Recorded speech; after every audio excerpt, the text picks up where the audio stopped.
Hello, I'm Alex Brown, and I'd like to introduce you to the Composite Deck-Slab Superimposed Load Design Tool. This tool allows you to calculate maximum allowable unshored spans and superimposed loads for any composite deck slab. You can check for different deck profiles and gauges, concrete specifications, bearing conditions, and construction loading. Let's jump in. Going across the top here, there's a lot of tabs within this tool. We're going to start in the summary tab here, but we will end up clicking through most of these because each one of these goes into a kind of a more specific scenario and calculation and allows you to really fine tune it for a given deck gauge. But staying here and moving down a little bit, you can see this first section is going to be the composite deck slab info. So deck type, concrete slab, strength, unit weight, all of that information is entered here. And then kind of the geometry of the deck itself. So what kind of construction loading is happening, the bearing conditions and deflection limits, and then as well as the controlling the range of the load tables itself so that I can customize which values I want to see, what ranges. So this graphic here gives a really nice summary of all of those inputs up top, just showing the deck and the loading, slab, the bearing conditions, etc. And then we get into the outputs here. So this first table is going to be the maximum unshored span for the given deck and information. The deck properties, deck only, is all listed out here. And then the allowable loading superimposed on the slab, everything is listed here by span with the properties of that deck slab listed at the very bottom. So all of this information prints out. If you were to hit the print button here, that generates a PDF summarizing all of those outputs. So let's jump into an example here.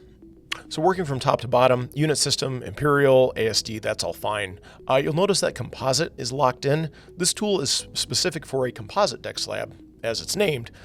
If you're using a non-composite deck, a form deck, or a roof deck to support your concrete load, I would recommend checking out the unshored construction span calculator, and that's going to support your needs a lot better than this one.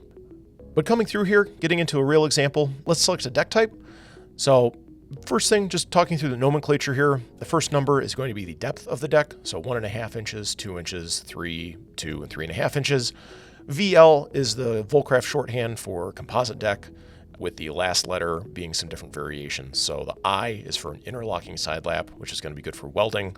J is going to be another interlocking side lap, but meant more for a screwed side lap connection. R is a reverse profile, PL for punch lock. And then the D down here stands for a dovetail profile. Let's go ahead and select the 1.5-inch composite deck, 36 inches. So 36 inches wide, as the last number here is the width of the sheet itself. And let's say we've got just a 4-inch thick slab of normal weight concrete. So all of these values we can leave alone. All of this looks good. The construction loading, all that's fine for now. And if we come down here, we can put our attention on an 18 gauge 2-span condition. So if we were trying to hit a 10-foot span, that's the spacing of our supports on our project, it looks like 18 gauge will work as long as it's a 2-span minimum, 10-foot one. And then coming down here, that's going to be good up to about 200 PSF of loading at a 10-foot span. But in this hypothetical, if we were refining our design a little bit more, let's say 4 inches isn't quite enough for a fire rating. We need 5 inches of a slab, so a 3.5-inch coverage on that deck. And because we're putting that extra concrete on there, let's go ahead and kick up the construction live load we're assuming as well, just to make sure that everything is safe out on the job site. So with those new values, you can see pretty much instantly I've got updated unshored spans and allowable loads to look at. So that same deck, 18 gauge in a 2-span condition, that's only going to be good up to 8'11" now, so it is falling short of our 10-foot spacing on our supports. If I did want to use this deck, shoring is going to be required in order to meet that maximum span amount. But the trade-off, coming down to our maximum allowable load, that 18 gauge at 10-foot condition, that's good up to 340 PSF now versus the 200 that we had a second ago. So in this scenario, there may be a trade-off needed to determine the economy of going with shoring out on the job site versus perhaps kicking it up to a 16 gauge deck. And that's really the power of this tool, is giving that visibility and allowing you to make those design considerations up front.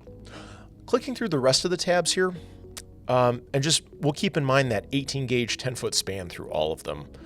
Each one of these is going to get into a more specialized scenario. So for the strength calculation, I can see all the individual numbers and calculations and go through a detailed calc for 18 gauge at 10 foot. And then the result of all these calculations is what ends up populating that same field in the summary tab tables. So just scrolling through here, you can see it's very comprehensive. It's really trying to be transparent about how we're coming up with these values. The multi-span tab, same idea, but for multiple spans. So whether you're in a 2-span condition or more than 2 spans. And then this allows you to really fine-tune what loading you're assuming, the different serviceability requirements, the reinforcing that's going to happen, and then go through a really detailed examination of how that slab will perform under these conditions. Unshored calc is going to give us the detailed calculation for unshored spans. So again, we'll select 18 gauge here. We've got a graphic again summarizing all of our inputs. And you'll notice a lot of these are taken from the summary tab inputs. So 90% of that will translate through, and I'm just fine-tuning what gauge I'm looking at. But this goes through all of those individual numbers and assumptions and calculations. Unshored cantilever is going to tell me what my maximum allowable cantilever is for this span, if I want to have it going out from a bearing condition. And if I flip that to 18 gauge here, you can see that maximum cantilever, 3 foot 3 inches. So that's something I can work with now as I'm designing my project. And then finally, this vibration tab. The purpose here is to calculate the harmonic natural frequency of this scenario based on what my end conditions are, what the actual loading is, not design loading, but instead what I actually expect to be present in the real world to help dampen the system, and then what that resulting frequency is that I can plug into a larger vibration analysis model. And that's the Composite Deck-Slab Superimposed load tool. It's a great tool which really takes every nuance of the deck, concrete, bearing, and construction method into account, giving you an incredibly comprehensive look at the resulting slab. In addition, there is a wealth of knowledge in the other tabs, going over more specialized uses and scenarios. And with that, happy specifying.